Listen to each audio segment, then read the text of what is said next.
தேனியில் காவல்துறை மற்றும் தனியார் அமைப்பினர் இணைந்து நடத்தும் மாரத்தான் போட்டியில் பெரும் குளறுபடி ஏற்பட்டதால் ஆத்திரமடைந்த பங்கேற்பாளர்கள் சாலை மறியலில் ஈடுபட்டதால் பரபரப்பு ஏற்பட்டது.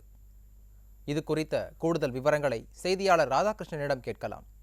ராதாகிருஷ்ணன், வணக்கம். உங்களுடைய விவரங்கள். நிச்சயமாக மார்ஷல், தேனி மாவட்டத்தில் இதுவரை பல்வேறு மாரத்தான் போட்டிகள் நடத்தப்பட்டுள்ளன. எந்த ஆண்டிலும் இல்லாத வகையில் தற்போது காவல்துறையினர் மற்றும் தனியார் அமைப்பினர் இணைந்து ஏற்பாடு செய்த மாரத்தான் போட்டியில் பெரும் குழப்பம் ஏற்பட்டு தற்போது பங்கேற்பாளர்கள் அனைவரும் ஆவேசமடைந்து அந்த மாரத்தான் போட்டி தொடர்பான பிளக்ஸ் பேனர்களை கிழித்தெறிந்து காவல்துறையினருடன் கடும் வாக்குவாதத்தில் ஈடுபட்டு தற்போது தேனி மதுரை தேசிய நெடுஞ்சாலையில் சாலை மறியல் போராட்டத்தில் ஈடுபட்டு வருகின்றனர். இதனால் இப்பகுதியை போர்க்களம் போல காட்சியளிக்கிறது. குறிப்பாக மாநிலம் தழுவி நடத்தப்பட்ட இந்த மாரத்தான் போட்டியில் தமிழகம் முழுவதும் இருந்து ஏராளமான பங்கேற்பாளர்கள் பங்கேற்றனர். ஆன்லைன் மூலமாக கிட்டத்தட்ட 6000 பேர் வரை முன்பதிவு செய்ததாக கூறப்படுகிறது.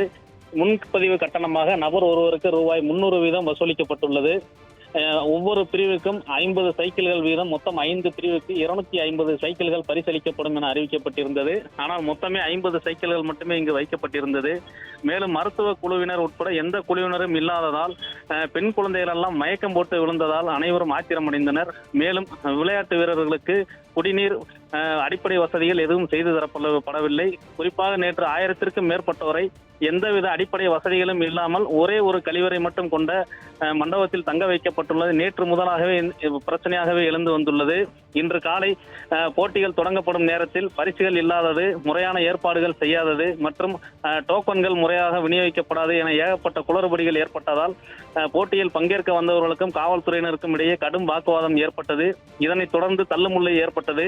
இதனைத் தொடர்ந்து சைக்கிள்கள் அனைத்தும் தூக்கி செல்லப்பட்டன.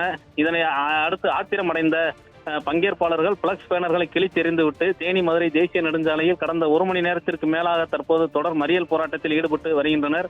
காவல்துறையினர் பேச்சுவார்த்தை நடத்தியும் எந்த ஒரு பலனும் இல்லாத நிலை உள்ளது. மொத்தம் 20 லட்சம் ரூபாய்க்கு மேல் வசூல் செய்யப்பட்ட நிலையில் பங்கேற்பாளர்களும் இதில் 10 லட்சம் ரூபாய்க்கு மேல் ஊழல் நடந்துள்ளதாக பங்கேற்பாளர்கள் குற்றம் சாட்டுகின்றனர். காவல்துறையினரின் பெயரை பயன்படுத்தி நடத்தப்பட்டுள்ள இந்த மோசடி சம்பவத்தால் தேனி மாவட்டத்தில் மிகப்பெரிய பரபரப்பு ஏற்பட்டுள்ளது. மார்ஷல், விவரங்களை வழங்கியதற்கு நன்றி ராதாகிருஷ்ணன்.